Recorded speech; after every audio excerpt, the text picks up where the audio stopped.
ଅତି ସହଜରେ 10 ମିନିଟ୍ ଭିତରେ ଏଇ ପୋଡ଼ପିଠା ଆମେ ବନେଇ ପାରିବା। ଆମ ଓଡ଼ିଆ ଘରେ ରଜର ଆଗ ଦିନଠାରୁ ଏମିତି ପୋଡ଼ପିଠା ବନାନ୍ତି। ତ ଏତେ କମ୍ ସମୟ ଭିତରେ ଅତି ସହଜରେ କେମିତି ଆମେ ଏଇ ପୋଡ଼ପିଠା ବନେଇବା, ସେ ପୁଣି ମୁଗ ପୋଡ଼ପିଠା। ନମସ୍କାର, କୁକ୍ ୱିଥ୍ ମୂର୍ଛା ଚ୍ୟାନେଲକୁ ବହୁତ ବହୁତ ସ୍ୱାଗତ। ମୁଗ ପୋଡ଼ପିଠା ଆମେ ବନେଇବାକୁ ହେଲେ ଏଇଠି ଆମକୁ ନେବାକୁ ଅଛି କିଛି ମୁଗ। ତ ମୁଁ ଏଇଠି ନେଇଛି ଗୋଟେ ଛୋଟ ତାଟିଆଏ ମୁଗ। ତାକୁ ଆଗ ଭଲ ଭାବରେ ଧୋଇଦେବା, ଏମିତି ପାଣି ପୁରେଇକି। ଯଦି ଧୋଇଦେବା ତାହେଲେ ଉପର ପାଣି ଗୁଡ଼ାକ ତାର ପଳେଇଯିବ। ତାପରେ ଆଉ ଥରେ ପାଣି ଦେଇକି ତାକୁ କ'ଣ କରିବା, ଘଣ୍ଟାଏ ହଉ 2 ଘଣ୍ଟା ହଉ ଆମେ ବତୁରେଇ ନେବା। ଆଉ ବେଶୀ ସମୟ ବିଲକୁଲ ବି ବତୁରେଇବାନି, ନହେଲେ ମୁଗ ତାର ଆମ୍ବିଳା ଲାଗିବ। ଆଉ ମୁଗ ତ ଖୁବ୍ କମ୍ ସମୟ ଭିତରେ ବତୁରିଯାଏ, ବିରି ଠାରୁ ମୁଗ ଶୀଘ୍ର ବତୁରିଯାଏ। ତ ଏଇଠି ତାକୁ ଘୋଟେଇ ଦେଲି, ମୁଁ 1.5 ଘଣ୍ଟା ପାଖାପାଖି ବତୁରେଇଛି। ତାପରେ ତାକୁ ଆଣିକି ଏମିତି ଧୋଇକିରି ତାକୁ ପୁଣି ଭଲ ଭାବରେ 2 ଥର 3 ଥର ଭାବରେ ଧୋଇଦେବା, ଯେମିତି ଫେଣ ଗୁଡ଼ାକ ପଳେଇଯିବ, ତାର ଫେଣ ପାଣି ଗୁଡ଼ାକ। ତ ଏଇଠି ଭଲ ଭାବରେ ମୁଁ ଧୋଇ ଆଣିଛି। ତାପରେ ଆକୁ କ'ଣ କରିବା, ଗ୍ରାଇଣ୍ଡିଙ୍ଗ କରିବା। ତ ଦର୍ଶକ ବନ୍ଧୁ, ଚ୍ୟାନେଲରେ ଯଦି ନୂଆ ଅଛନ୍ତି ପ୍ଲିଜ୍ ସବସ୍କ୍ରାଇବ୍ କରିନିଅନ୍ତୁ।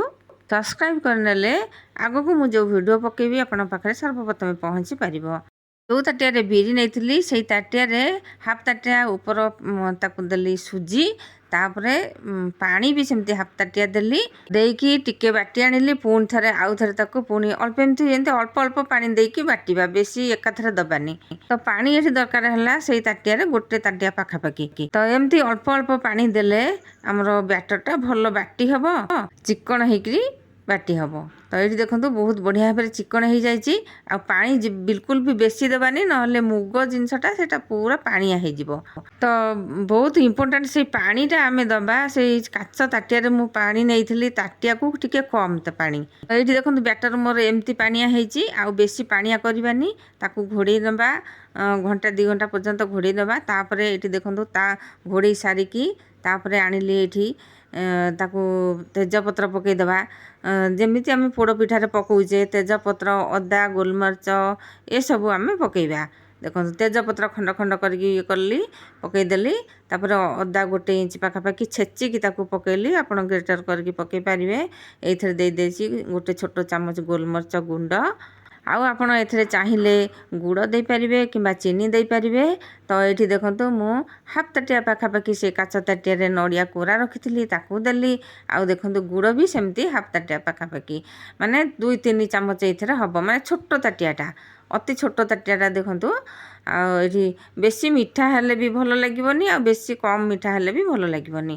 ଏସବୁ ଦେଇକି ଆମକୁ ଭଲ ଭାବରେ ଗୋଳେଇବାର ଅଛି। ଆପଣଙ୍କ ଚଏସ୍ରେ ଆପଣ ମିଠା ଦେଇପାରିବେ। ତାପରେ ଏଇଥିରେ ଆମେ ଦେବା ଲୁଣ। ଗୁଡ଼ ଯେହେତୁ ପଡ଼ିଛି ଆମେ ଖୁବ୍ କମ୍ ଲୁଣ ଦେଖିକିରି ଦେବା। ତାପରେ ଏଇଠି ଦେଖନ୍ତୁ ବ୍ୟାଟର କେମିତି ଗୋଳିଲା ପରେ ପାଣିଆ ହେଇଯାଇଛି। ଏଇଠି ଆମେ ଆଉ ଅଧ ତାଟିଆ ସୁଜି ଦେବା, ମାନେ ସେତେବେଳେ ଅଧ ତାଟିଆ ଦେଇଥିଲେ, ଆଉ ଏବେ ବି ଅଧ ତାଟିଆ ସୁଜି ଦେଲେ। ସେଥିରେ ଫୁଲ୍ 1 ତାଟିଆ ସୁଜି ଆମକୁ ଦରକାର ହେଲା। ତ ଏଇଠି ଆମକୁ ଦରକାର ହେଲା 1 ତାଟିଆ ମୁଗରେ 1 ତାଟିଆ ସୁଜି। ତାପରେ ଆକୁ ଆମେ 1 ଘଣ୍ଟା ପର୍ଯ୍ୟନ୍ତ ଘୋଡ଼େଇ ନେବା। ଘୋଡ଼େଇକି ତାକୁ ରଖିଦେଲେ ଟିକେ ଫୁଲିଯିବ ସୁଜି। ଦେଖନ୍ତୁ କେତେ କାଠୁଆ ହେଇଯାଇଛି, ପୁଣି ଫୁଲି ଯାଇଛି। ଏବେ ଆମେ ଆକୁ ପ୍ରସ୍ତୁତ କରିବା। ଏଇଠି ଦେଖନ୍ତୁ ମୁଁ ଏଇଠି ପ୍ରେସର କୁକର ନେଇଛି, ପ୍ରେସର କୁକରରେ କରିପାରିବେ କିମ୍ବା କୌଣସି କଡ଼େଇ ଫ୍ୟାନ୍ରେ କରିପାରିବେ, କୌଣସି କେଟିନରେ ଦେଇକି କରିପାରିବେ। ତ ଏଇଠି ଦେଖନ୍ତୁ ମୁଁ ଭଲ ଭାବରେ ଘିଅ ଚାରିଆଡ଼େ ମାରିଦେଲି, ଗୁଆ ଘିଅ ମାରିଦେଲି, ବଢ଼ିଆ ବାସ୍ନା ହେବ। ଆପଣ ଯାହା ମାରିପାରିବେ, ଯଦି ରିଫାଇନ୍ ଯେଉଁ ବହଳିଆ ରିଫାଇନ୍ ଘିଅ ଭଳିଆ ଆସୁଛି ତାକୁ ମାରିପାରିବେ। ତ ଏମିତି ମାରିକି ତାକୁ କଦଳୀ ପତ୍ରରେ ବି ମାରିଦେଲି। ତାପରେ ତାକୁ ପ୍ରେସର କୁକରରେ ଦେଇକି ସଜେଇ ନେବା। ତ ଦର୍ଶକ ବନ୍ଧୁ, କେଉଁଠୁ ଦେଖୁଛନ୍ତି ଯଦି ଟିକେ କମେଣ୍ଟରେ ଜଣାଇବେ ତାହେଲେ ମୁଁ ବହୁତ ଖୁସି ହେବି। ଯଦି ଆପଣ କମେଣ୍ଟରେ ଜଣାଇବେ ତାହେଲେ ସିନା ମୁଁ ଆପଣଙ୍କୁ ଥ୍ୟାଙ୍କସ୍ ଜଣାଇ ପାରିବି। ଭଲ ହେଉ କି ମନ୍ଦ ହେଉ, କୌଣସି ଜାଗାରେ ଯଦି କିଛି ଭୁଲ ଅଛି ତାକୁ ବି କମେଣ୍ଟରେ ଜଣାଇ ପାରିବେ। ତ କଦଳୀ ପତ୍ରରେ ମୁଁ ଏମିତି ଘିଅ ଲଗେଇକି ଚାରିପଟ ଦେଇଦେଲି, ତଳେ ବି ଖଣ୍ଡେ ଦେଇଦେଲି, କାରଣ ବିଲକୁଲ ବି ଲାଗିବନି ତଳେ କଦଳୀ ପତ୍ର ଦେଇଦେଲେ, କିମ୍ବା ବଟର ପେପର ଥିବ ଯଦି ଦେଇଦେବେ। ତ ଏମିତି ଭାବରେ ଆମେ କ'ଣ କରିବା, ଓଜାଡ଼ି ନେବା ସେ ବ୍ୟାଟରକୁ। ରଜ ପାଇଁ ତ ଆମେ ଆଗରୁ ପ୍ରସ୍ତୁତ କରିଥାଉ ପିଠାପଣା ସବୁ, ଆଉ ବହୁତ କମ୍ ସମୟ ଭିତରେ ଆମେ କେମିତି ସବୁ ପ୍ରକାର ପିଠା କରିପାରିବା, ତ ସେଥିପାଇଁ କି ଆମକୁ ବି ଧ୍ୟାନ ଦେବାକୁ ପଡ଼େ। ତ ଏମିତି ଏତେ ସହଜରେ ଆମେ ପିଠା ବନେଇ ପାରିବା। ଏଠି ଦେଖନ୍ତୁ କାଜୁ ଆଉ ନଡ଼ିଆ କିଛି ଆଉ ଚେରି ଦେଇକି ବଢ଼ିଆ ଭାବରେ ସଜେଇ ନେଲି। ଏଇଟାର ଅପସନ୍ ରହିଲା, ଯଦି ଚେରି ଦେଲେ ଦେବେ, ନହେଲେ ନାହିଁ। କିନ୍ତୁ ନଡ଼ିଆ କାଜୁଟା ଦେଲେ ଟିକେ ଭଲ ଲାଗେ, ଦେଖିବାକୁ ବି ଭଲ ଲାଗେ। ଭିତରେ ତ ନଡ଼ିଆ କୋରା ଦିଆହେଇଛି, ତ ଉପରେ ଦେଇଦେଲେ ଟିକେ ବଢ଼ିଆ ଦେଖାଯିବ। ଆଉ ଏମିତି ପତ୍ର ଚାରିକର ଦେଇଦେବା। ତା ଉପରେ ମୁଁ ଆଉ ଖଣ୍ଡେ ପକେଇ ନେଉଛି। ଏମିତି ଉପରେ ପକେଇଲେ ଚଳିବ, ନ ପକେଇଲେ ଚଳିବ। ଯାହା ବି କଦଳୀ ପତ୍ର ନହେଲେ ଖଲି ପତ୍ର ବି ଦେଇପାରିବେ। ତାପରେ ଆକୁ କ'ଣ କରିବା, ଏମିତି ଘୋଡ଼େଇ ନେବା। ଯେତେବେଳେ ବ୍ୟାଟରକୁ ଆମେ ଦେବା ସେଥିରେ ତ ପ୍ରେସର କୁକରକୁ ଟିକେ ଗରମ କରିକି ତାପରେ ଦେଇଦେଲେ ବହୁତ ବଢ଼ିଆ ହେବ। ଏଇଠି ଆମେ ହୁଇସିଲକୁ ବିଲକୁଲ ବି ଦେବାନି। ହୁଇସିଲକୁ ଖୋଲା ରଖିବା। ତାପରେ ଗ୍ୟାସର ଫ୍ଲେମ୍କୁ ଆଗ ହାଇ ରଖିବା, ତାପରେ ଲୋ କରିଦେବା। ଯେତେବେଳେ ଦେଖିବେ ଏମିତି ବାମ୍ଫ ବାହାରି ଆସୁଛି ତ ହୁଇସିଲରୁ ତାପରେ ଆମେ କ'ଣ କରିବା, ଏମିତି କମେଇ ନେବା, ପୁରା ଲୋ କରିକି ରଖିଦେବା। 10 ମିନିଟ୍ ପାଖାପାଖି 10 ମିନିଟ୍ରେ ହେଇଯିବ ଏଇ ପିଠାଟି। ଖୁବ୍ କମ୍ ସମୟ ଭିତରେ ପିଠାଟି ହେଇଯାଏ। କିନ୍ତୁ ମୁଁ ଏଠି 10 ମିନିଟ୍ରୁ ଟିକେ ବେଶୀ ସମୟ ରଖିଦେଲି। ଆଉ ଆପଣ 10 ମିନିଟ୍ ରଖିଲେ ବି ଚଳିବ। ତ 10 ମିନିଟ୍ରୁ ବେଶୀ ସମୟ ରଖିଲି, ଟିକେ ଲାଇନ୍ କଟିଗଲା ଆମର। ତ ତଳ ବି ଟିକେ କଡ଼ା ହେଇଗଲା, ଆଉ ଟିକେ କମ୍ ଚଳିବ। ତ ଏଇଠି ଦେଖନ୍ତୁ ବିଲକୁଲ ବି ବ୍ୟାଟର ଲାଗୁନି। ଏମିତି ଦେଖିବା, ତ ଯେତେବେଳେ ନ ଲାଗିବ ଆମେ ଜାଣିବା ପୁରା ବଢ଼ିଆକିରି ହେଇଯାଇଛି। ତାପରେ ଏଇଠି ଦେଖନ୍ତୁ ଏମିତି ଚାରିପଟ ଟିକେ ଟିକେ ଖାଲି କେଉଁଥିରେ ଖେଞ୍ଚିଦେଲେ ସେ ଗଳି ପଡ଼ିବ ପିଠାଟା।